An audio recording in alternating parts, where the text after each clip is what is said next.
you ever felt like you're holding on to a rope that's slipping through your fingers, no matter how tightly you cling to it? Have you ever stood at the edge of exhaustion, heart heavy, eyes filled with unshed tears, trying to carry the weight of the world alone? You're not the only one. There comes a time in every person's life, whether you're strong or struggling, successful or searching, when your strength simply isn't enough.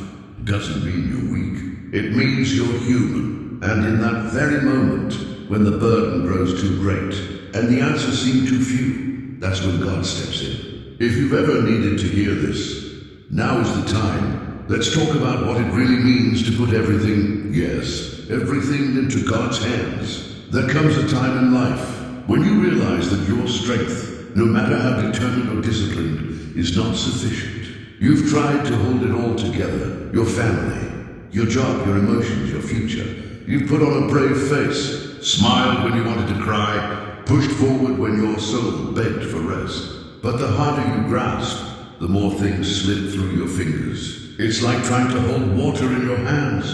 It leaks, it spills, and soon you're left with nothing but wet palms and a broken spirit. You struggle silently, in your thoughts, in your home, in your relationships, in the quiet corners of your heart.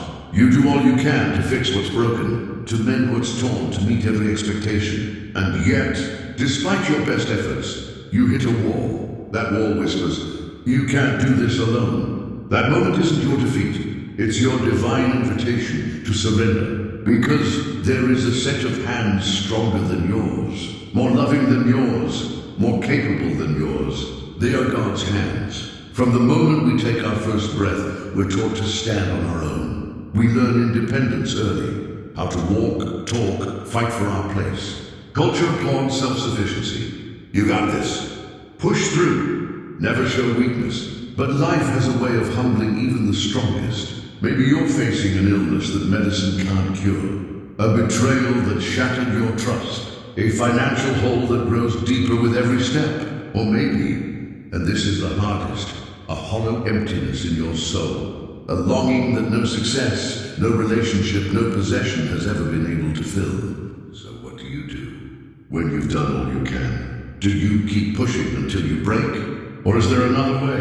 When you reach that point, and you will, you're left with two choices. Keep struggling, or let go and surrender. But surrender is not giving up. It's handing over what you were never meant to carry in the first place. It's letting go of the illusion of control. It's trusting that God's hands are far stronger, more faithful, and far more capable than your own. The Bible says in Isaiah 41:10, do not fear, for I am with you.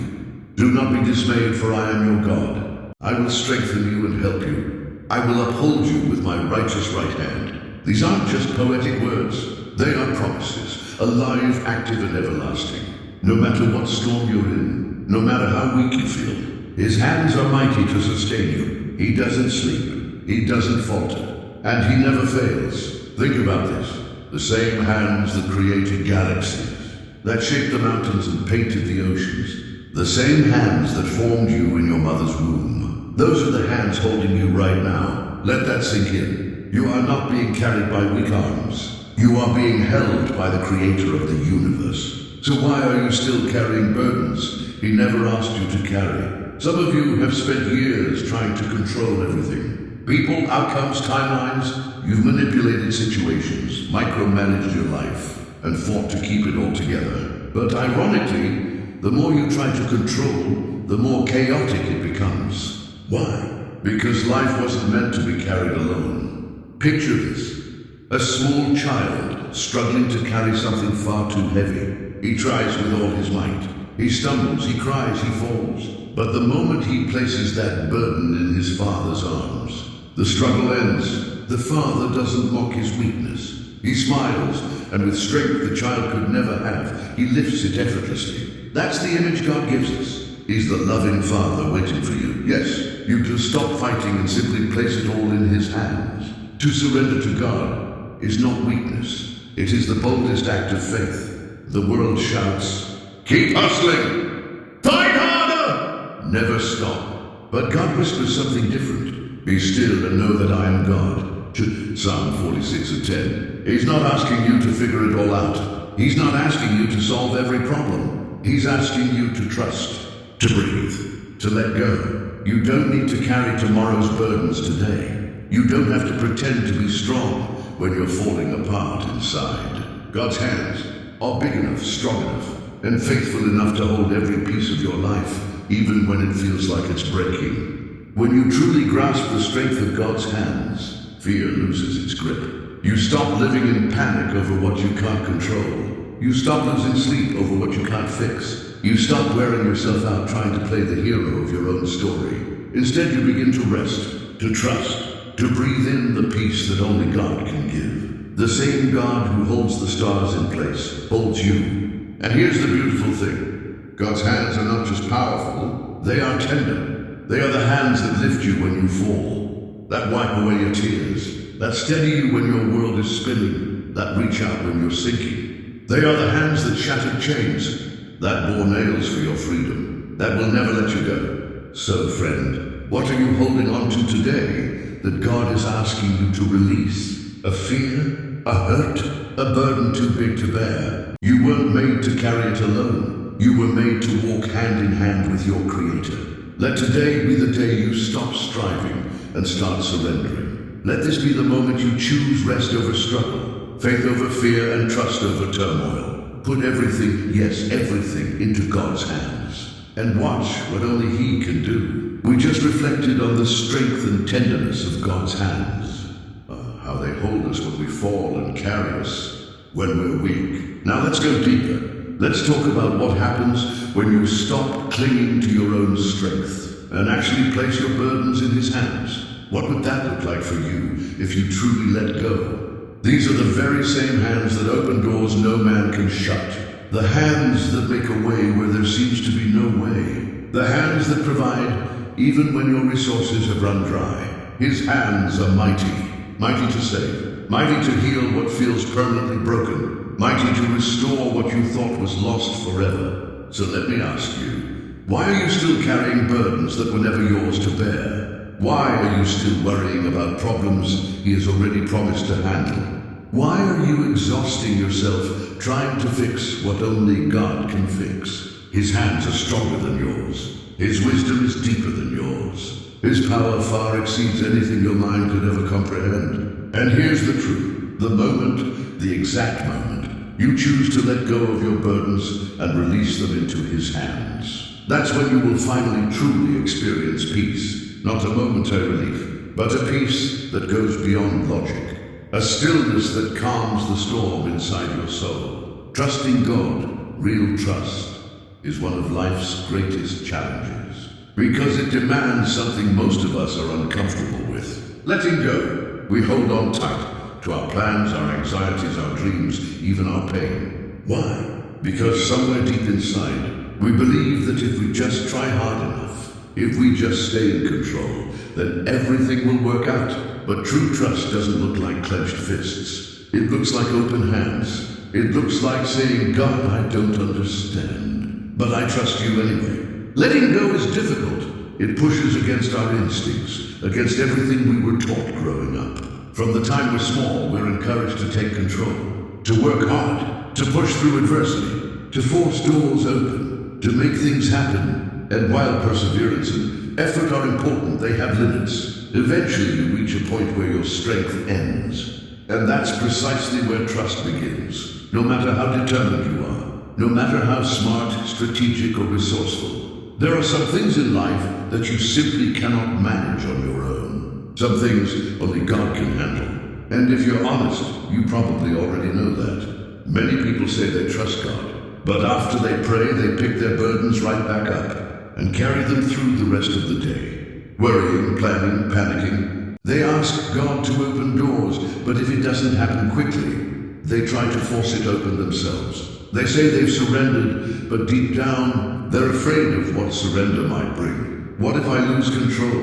What if it doesn't go my way? But friend, trust is not just something you say. It's something you do. Trust means stepping back, loosening your grip, releasing the outcome into God's hands, even when His way doesn't make sense to you. And that's the pattern we see over and over again in Scripture. God rarely reveals the whole plan at once. He simply asks you to take the next step in faith. Abraham was told to leave his homeland and go, but he wasn't told where. Peter was called to step out of the boat and walk on water, with no guarantee he wouldn't sink. Faith often requires action before understanding. That's what makes it faith. God might not always show you the destination, but he does ask you to trust him with the journey, and to believe that his plan is good, even when your path feels unclear. But one of the greatest enemies of trust is fear. Fear whispers all the what-ifs. What if God doesn't come through? What if it doesn't turn out like I hoped? What if I lose what matters most? Fear is sneaky. It disguises itself as responsibility, as caution, even as wisdom. But deep down, fear is rooted in one thing, the desire to be in control. Fear traps people in anxiety. It convinces them that unless they manage every detail, everything will fall apart. But here's the truth. Fear and faith cannot coexist. One will always silence the other. And the moment you choose to trust, truly trust, fear loses its grip. Peace takes its place. The kind of peace that doesn't depend on circumstances. The kind of peace that allows you to sleep even in a storm. Letting go also means surrendering the past. Yes, even the pain, even the bitterness, even the regret. Some people hold on to old wounds like their lifelines. They replay the same memories over and over. They wonder how things could have gone differently. They refuse to forgive those who've hurt them, and the weight of it crushes their spirit. But hear this, you cannot move forward while holding on to what God is asking you to release. His healing can't begin until you open your hands, until you let go of what has burdened you for far too long. And then there's the future. So many people are paralyzed by worry about what tomorrow may bring. Finances, careers, relationships, big decisions that feel too heavy to make. They stress and strive, trying to plan every outcome, trying to predict what only God can see. But Jesus himself said in Matthew 6:34, "Do not worry about tomorrow, for tomorrow will worry about itself." When you trust God, truly trust him, you understand that he already knows the road ahead. He is not only the God of today, he is the God of tomorrow, of every unseen moment, of every question that doesn't yet have an answer. Your job is not to figure everything out. Your job is to trust the one who already has it all figured out. Letting go doesn't mean you're giving up. It means you're making room for God's perfect will. It's trusting that his plan is better than your own, that his thoughts are higher, that his wisdom surpasses all understanding. And when life feels out of control, you can rest in the truth that he is still in control. Letting go means surrendering your desires, your fears, your past, your future, and placing them gently, boldly, and fully into the hands of a God who will never let you down. There is a truth each of us must come to embrace. God's plans are always greater than ours. No matter how carefully we plot, plan, or prepare, his way is still the best way. Letting go isn't easy, especially when we've poured our energy, our hopes, and even our identity into our own plans. But no matter how much effort we invest in steering our lives, there comes a sobering, humbling moment when we realize this simple truth. Our plans are limited. God's plans are not. No matter how deeply we think things through, no matter how meticulously we try to arrange the pieces of our lives, there will always be a point where we discover God sees more, God knows more, and God has more in store than we could ever imagine. His ways are not our ways. His thoughts go far beyond what we can comprehend. His vision stretches infinitely past what our eyes can see. And yet, so many of us still struggle with this truth. Why? Because we want control. We want to dictate how life unfolds, when it happens, how it happens, and what the outcome should be. We want the script in our hands. We want the map, the timeline, the guarantees. But life doesn't follow our outlines. It doesn't bend to human expectations. Sometimes the door that looks so perfect slams shut.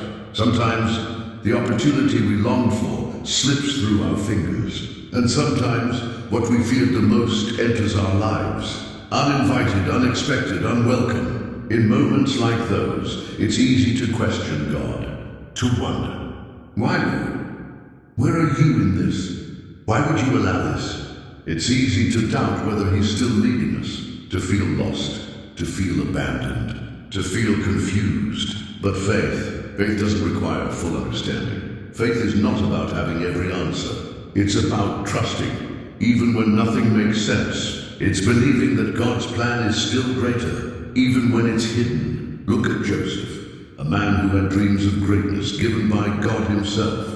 But instead of rising to power immediately, he was sold into slavery by his own brothers, falsely accused, unjustly imprisoned. To human eyes, it looked like his life was a tragedy, like everything had gone horribly wrong. But behind every betrayal, behind every heartbreak, behind every injustice, God was building something. God had a plan, and every painful detour was preparing Joseph for his purpose. If he had been released too early, he would have missed Pharaoh's dream. He would have missed his moment. He would have missed the very thing that would launch him into his destiny as Egypt's second in command. What looked like a delay was divine design. What looked like pain was preparation. One of our greatest mistakes is measuring God's faithfulness by our own timelines. We assume that if something doesn't happen when we want it, God must have forgotten us. But friend, let me tell you, God is never late. He is never in a rush. He's never scrambling behind the scenes. His timing, absolutely flawless. There are seasons of waiting, but they are never wasted. There are delays, but often they are protection. There are dreams that seem postponed, but sometimes that's because God is preparing something even better. That job you didn't get, that relationship that fell apart, that opportunity that slipped away. What if those things weren't rejections, but redirections? What if God closed those doors to open the right ones? God's plans aren't just bigger than yours. They're better, even when trials come, even when tears fall, even when everything seems to unravel. He is still working. Romans 8:28 reminds us, and we know that in all things God works for the good of those who love him, who have been called according to his purpose. All things, not just the good, even the painful, even the confusing, even the things that broke you. Nothing, and I mean nothing, is ever wasted in God's hands. Every disappointment, every delay, every detour, all of it is part of a plan that goes far beyond what you could ever design for yourself. But here's the problem. We often resist God's plan because it doesn't align with our own. We hold on to relationships he's asking us to release. We chase after dreams he never intended for us. We fight change because we fear the unknown. And yet, the key to peace is surrender. When you stop striving, when you stop forcing your own way, when you finally say, God, I trust you more than I trust myself, that's when his plan begins to unfold before your eyes. God doesn't see as we do. He sees the full picture, beginning to end. He sees what's ahead when all we see is what's in front of us. While you're anxious about today, he has already prepared your tomorrow. While you're grieving what you've lost, he's preparing something greater to take its place. While you're focused on the here and now, he's aligning people, places, and moments to bring forth a destiny you've barely even dreamed of. His plan is not for your temporary comfort. It's for your eternal purpose. What God is doing in your life isn't just about this moment. It's about everything he's shaping you to become. Yes, it's hard to trust when you don't understand. Yes, it's painful to let go of plans you worked so hard to build. But when you finally believe deep in your heart that his plans are greater, you won't fear the unknown. You won't cling to what's not meant for you. You won't panic when life doesn't go as planned. Instead, you'll walk in peace. Because the same God who holds galaxies in his hand is guiding your life, step by step, day by day. But there's one thing that continues to steal peace from even the strongest believers. One silent thief that creeps in when we least expect it: worry. Let's talk about how worry robs us and how trust restores us in the next part of this journey. We just reflected on how God's plans surpass our own, how surrender leads to peace, and how trust unlocks divine direction. But even when we acknowledge this truth, there's a quiet thief that creeps in and tries to take it all away. That thief is worry. Worry doesn't simply touch your thoughts. It reshapes the way you live. It seeps into your decisions. It clouds your vision. It drains your energy. It robs your joy. Worry plants fear where there should be faith. It creates sleepless nights, restless days, and a mind constantly racing with worst case scenarios that may never even come to pass. But here's the painful irony. No matter how much you worry, it never changes the outcome. Worry doesn't solve problems. It magnifies them. It doesn't bring answers. It only multiplies stress. And yet, many find themselves trapped in this toxic cycle, spinning in circles, held captive by anxious thoughts they can't seem to silence. But friend, God never meant for you to live this way. He didn't design the human heart to carry the weight of the world. You were never meant to bear it all. That's why he offers a better way. A life of peace, not panic. A heart grounded in prayer, not chained by worry. Philippians 4:6 says, "Do not be anxious about anything, but in every situation, by prayer and petition, with thanksgiving, present your requests to God." This isn't just advice, it's a divine instruction, a direct invitation from heaven itself. Why? Because God knows something we often forget. Worry leads nowhere, but prayer leads straight to his peace. When you pray, something powerful happens. You shift your focus from the problem to the one who holds the solution. You move the burden from your shoulders to the hands that form the universe. Prayer lifts the weight. Prayer calms the storm. Prayer says, I don't have to carry this alone anymore. It's not just a religious routine. It's a direct line to your Heavenly Father. A sacred exchange. Fear for faith, anxiety for assurance. And yet, so many treat prayer as a last resort. They try everything else first. Every plan, every person, every possible option. And only when they've reached the end of themselves do they finally turn to God. But prayer was never meant to be the final step. It was meant to be the first, the foundation, not the fallback. Some people hesitate to pray because they think their struggles are too small, too trivial, too personal. They imagine God is too busy with global affairs to care about their financial stress, their broken heart, or their quiet fears. But that couldn't be further from the truth. The same God who hung the stars in place knows the number of hairs on your head.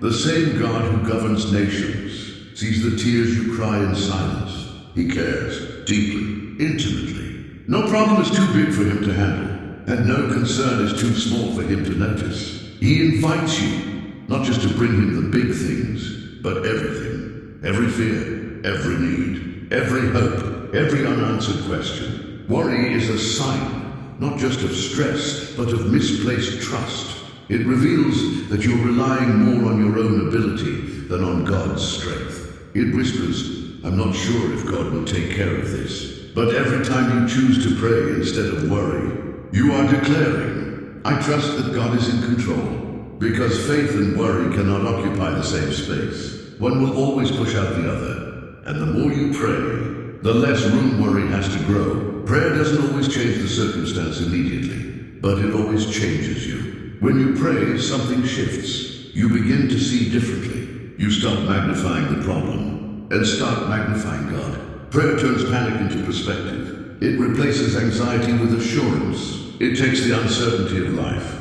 and places it into the hands of the one who already knows the outcome. The more you pray, the more you begin to realize God has always been in control. Those things you used to lose sleep over, they don't have the same power anymore. Because now you've released them. And once something is truly placed in God's hands, it no longer has a hold on you. Throughout history, God has never failed his people. The same God who provided manna in the wilderness, who made water flow from a rock, who calmed the raging storm with just one word, who raised the dead to life. He hears your prayers today. He's not distant. He's not unaware. He's not uninterested. He is near. He is listening. And he is more than capable. Worry accomplishes nothing. But prayer changes everything. And when you truly learn to replace worry with prayer, you'll encounter something this world cannot understand. You'll experience peace, not just a temporary kind, but the kind that anchors you when nothing around you makes sense. Because life is full of moments that are confusing. Doors close when you thought they were meant to open. Trials come when you least expect them. Prayers seem unanswered. The path ahead becomes blurry. And in those moments, many people start to doubt They question God's motives. They wonder if he's even there. But here's what we must hold on to. God doesn't always move in ways we understand. His methods don't always align with our logic. His timing rarely matches our expectations. And yet, he is never wrong. His ways are higher. His thoughts are deeper. His plan is always perfect. When he wanted to free Israel from Egypt, he didn't send an army. He sent a shepherd, Moses, with nothing but a staff and a word. When he needed to defeat a giant, he didn't use a trained warrior. He used a young shepherd boy named David with a sling and a stone. God doesn't operate within human limitations. And as we'll see in the next part, he often uses the unlikely, the overlooked, and the underestimated to fulfill his greatest purposes. Because what we see as weakness, God sees as potential. God often works in ways that defy human understanding. And time after time, throughout history, he has chosen the unexpected, the humble, the overlooked to accomplish his greatest purposes. Why? Because his ways are not our ways. When God chose someone to face the giant Goliath, he didn't pick the strongest soldier from Israel's army. He didn't reach for a seasoned warrior trained in battle. He chose a boy, a shepherd, with nothing but a slingshot and 5 smooth stones. And when God set out to save the world, he didn't send a mighty king riding a white horse with armies behind him. He sent his son, born in a humble manger. He chose the cross over the crown. He chose sacrifice over spectacle. Why? Because God doesn't follow human logic. He doesn't need permission or validation to carry out his will. His plans are not built on our expectations. They are built on eternity. So many people miss what God is doing because they're looking in the wrong places. They expect flashes of lightning, loud signs, immediate results. They expect their prayers to be answered on their terms, in their time. But God often moves quietly, subtly, unexpectedly. He uses trials to mold your character. He uses delays to stretch your patience. He uses disappointments to redirect your path. And yes, even pain, to fulfill a greater purpose. What feels like a setback may actually be a setup.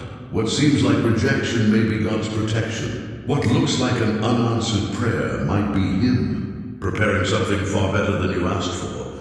The story of Joseph in the Bible is one of the clearest examples of this divine mystery.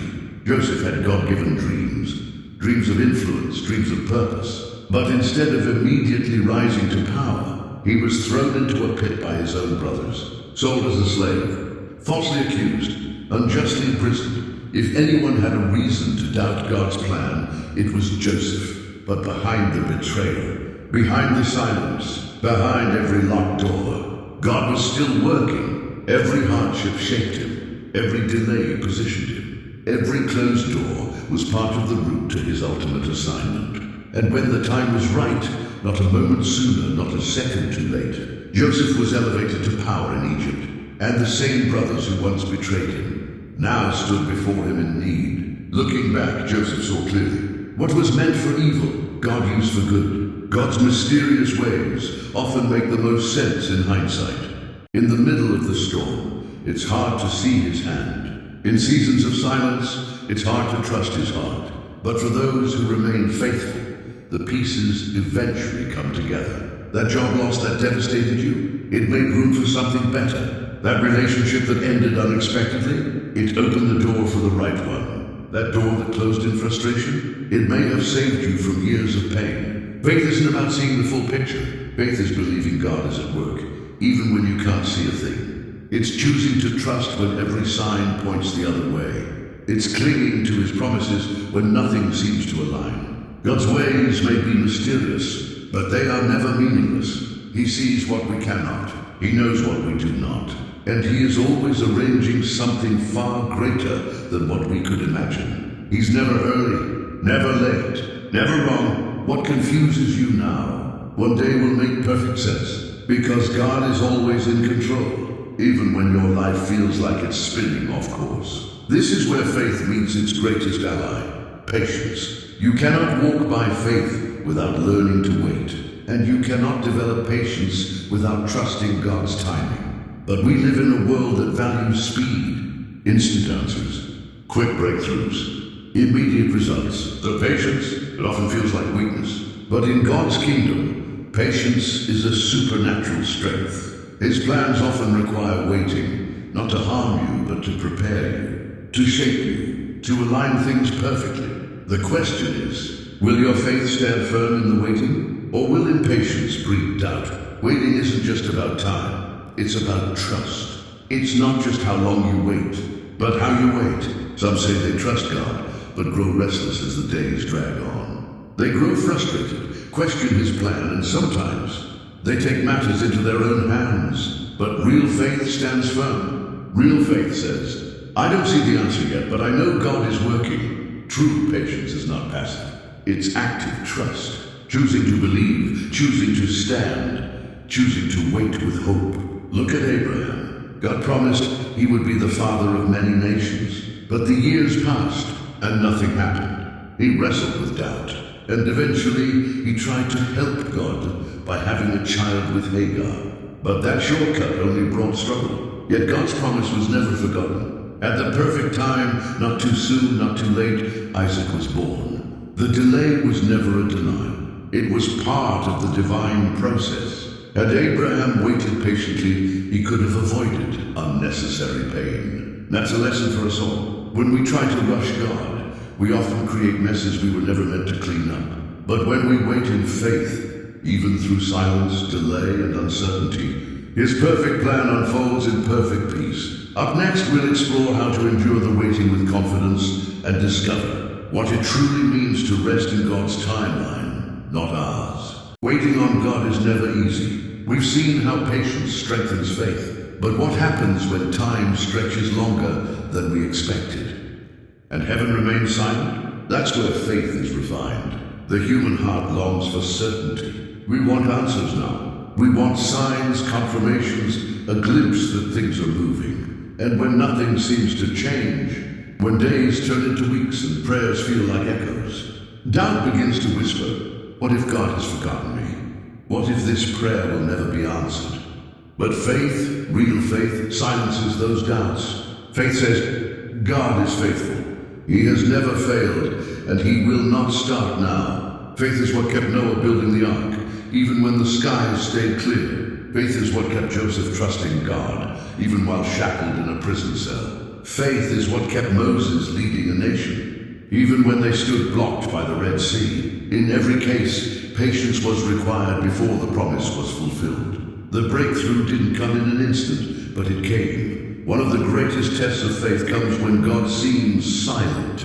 You've prayed, you've waited, and still nothing. But silence doesn't mean absence. Just because God isn't speaking doesn't mean he isn't working. Think of a seed. The moment it's planted, it doesn't sprout immediately. It disappears beneath the soil, hidden from sight. But even while it's unseen, life is stirring. Roots are forming. Growth is happening. And in the right time, that seed will break the surface and become what it was destined to be. That's how God moves, in the quiet, in the unseen, in the waiting. Waiting is not wasted time. It is God's season of preparation. Patience is a sign of spiritual maturity. A child cries for immediate gratification, but an adult learns that some things require time. And the same is true spiritually. A spiritually mature person says, I trust God, even when I don't see results. I believe, even when I don't understand. Faith without patience leads to frustration. Patience without faith leads to despair. But when faith and patience come together, you can stand through anything. You don't rush ahead of God. You don't give up when it's hard. You walk in peace, knowing that even the delays are full of purpose. Every moment of waiting is an invitation to trust God more deeply. And when the time is right, when the season shifts, the promise will come. Because God is always faithful to those who wait with unwavering faith. Trusting God isn't just about praying once and moving on. It's about surrendering and resisting the urge to take control again. So many people bring their burdens to God in prayer. But as soon as the prayer ends, they pick the burden back up. They pray for peace, then worry all night.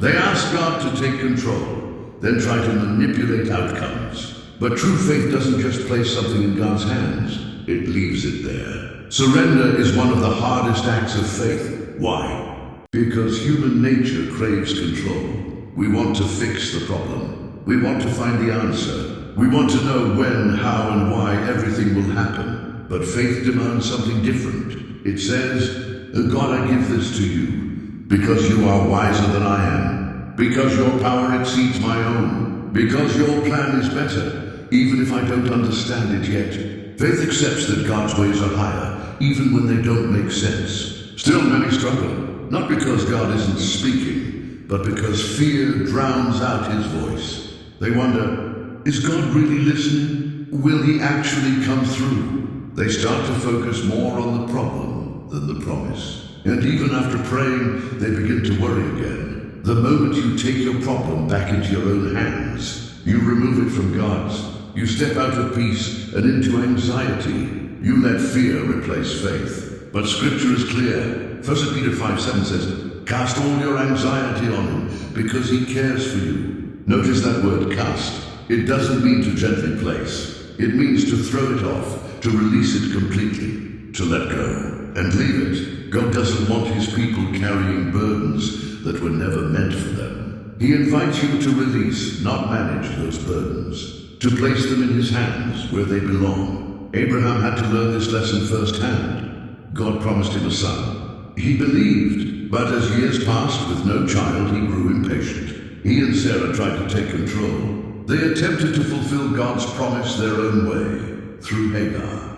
And the result? Struggle, confusion, and unnecessary pain. But when Abraham surrendered to God's timing, the promise was fulfilled. Isaac was born, just as God said, at the perfect time. This is what happens when we truly place things in God's hands. He moves in ways only he can. Worry doesn't change your situation, but it does change you. It weakens your heart. It robs your strength. It clouds your vision. It drains your joy. It convinces you that God is not enough, when in fact he is more than enough. But when you let go, fully, truly, without turning back, you open your life to peace. A peace that surpasses all understanding. So how do we keep that peace alive, even when the storms rage on? What does it look like to live daily in surrendered trust? In the next part, we'll walk through how to cultivate unshakable peace, the kind that can't be taken, even in the darkest valleys.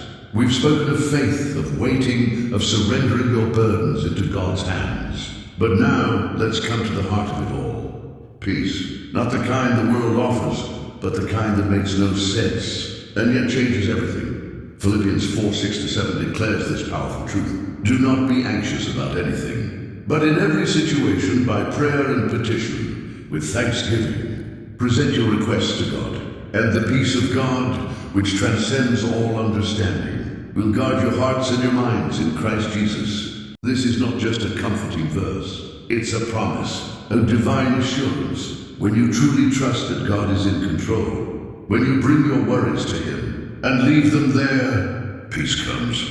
Not a fragile surface-level peace, but deep, unwavering peace that transcends understanding. Peace that settles your soul when everything around you is shaking. Leaving something in God's hands doesn't mean passivity. It doesn't mean you sit back and do nothing. Trusting God doesn't cancel your responsibility. It clarifies it. You do what God has called you to do. You move forward in obedience. You work, you pray, you listen. But you stop trying to control what only he can manage. It means you pray with sincerity. You believe with confidence. You move forward without fear. You stop forcing outcomes. You stop manipulating solutions. You stop rushing God's timing, even when the path is unclear. Even when his hand is not yet visible, you trust. Because faith says, even when I can't see it, I know he's working. God is faithful. Always has been, always will be. He has never failed. Not once. He has never made a mistake. He has never broken a promise.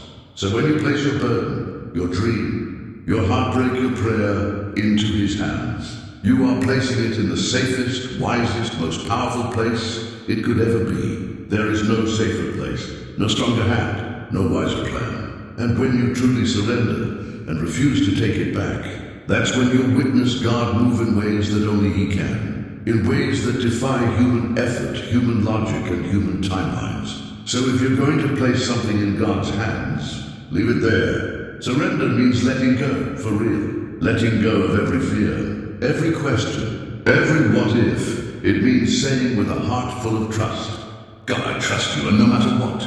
Yes, worry will try to return, doubt will come knocking. Your old habit of control may whisper again. But faith, steady, unshakable faith, responds and says, no, I've given this to God, I won't take it back. God's timing is perfect. His ways are higher. His plans are always for the good of those who love him. Waiting is not wasted. It's preparation. Every delay is shaping you, teaching you, preparing you for what is to come. You may not always understand how he works, but his wisdom is greater, his strength is unmatched, and his hands are mighty to save. When you surrender fully to him, not halfway, not conditionally, you find peace that nothing in this world can shake. The choice before you is simple. Hold on to fear, or hold on to faith. Carry the burden yourself, or place it in the hands of the one who carries the universe.